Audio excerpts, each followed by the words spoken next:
Okay, continue my JLA versus Avengers. We're going to Green Lantern versus Iron Man. Now I'm going to go with Tony Stark Iron Man versus Hal Jordan Green Lantern. Depending on the Green Lantern you pick, it can entirely change the scenario of things. And for a while, Jimmy Rhodes was in the Iron Man suit. So we're going to have Tony Stark versus Hal Jordan. As always, I use a 9-point system. Intelligence, fighting ability, strength, speed, durability, or stamina/regeneration. Invulnerability, energy projection, versatility, and X Factor, whatever that bizarre thing not covered in the previous 8. So we get right into this. Intelligence. Billionaire technological genius, test pilot. Test pilots are actually very intelligent people, however, he's taking on an absolute genius in Tony Stark. One of the smartest men in the Marvel Universe. I mean, he designs armors that can do anything. That's going to give Iron Man an advantage. Fighting ability. You've got a billionaire playboy who can use his suit, who doesn't need to have a tremendous amount of fighting acclimates, versus again somebody who is Air Force test pilot. If you're in any sort of military, you've got a decent amount of training. So I'll give the fighting edge actually to Hal Jordan. Strength. While it is true you can use the ring to augment your strength, Tony's armor is just going to make him stronger out of the get-go. Speed. Green Lantern's ring can make him go as fast as Flash. So he can have direct, just flat-out, fantastic levels of speed. We don't really see that out of Tony's armor. Tony's armor would have a better ability when it comes to the processing information because of the computers that he has in his suits. However, in straight-out speed, or the ability to hit a higher speed, I'm going to give that to Green Lantern. Now we are down to durability. How well can you recover?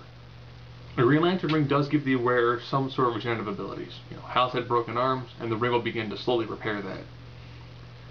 I haven't really seen Tony's armor begin the process of actually repairing itself or repairing him. It might have done it in some cases. I know his armor at one point in time had lots of nanites to it, so it actually could repair itself.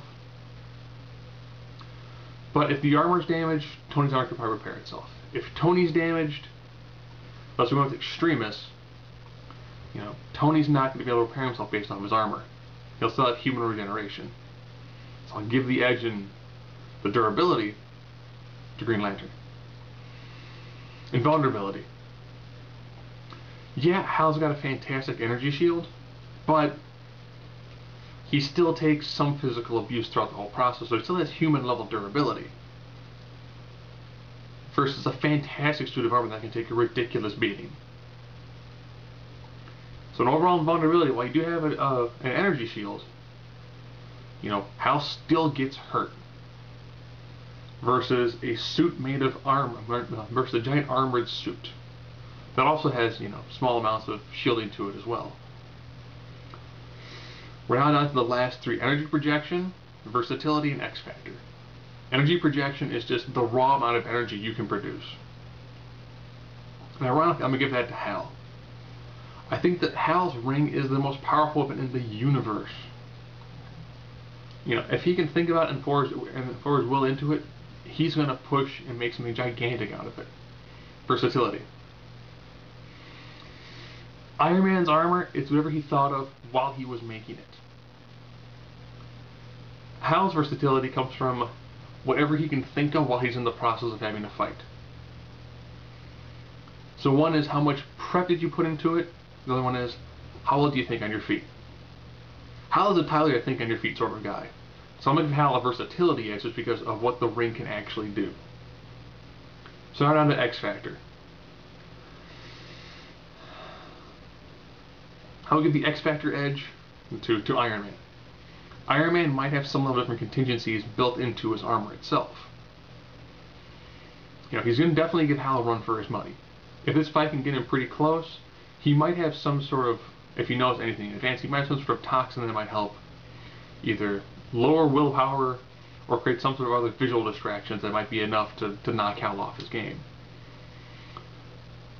But, so I could see there being enough that Tony Stark could have in the way of different random things that he might have thought of.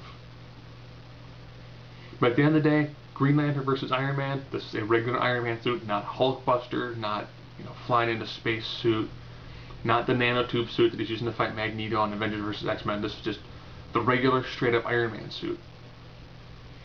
I think Green Lantern's got just enough of an edge to more than likely put Iron Man down.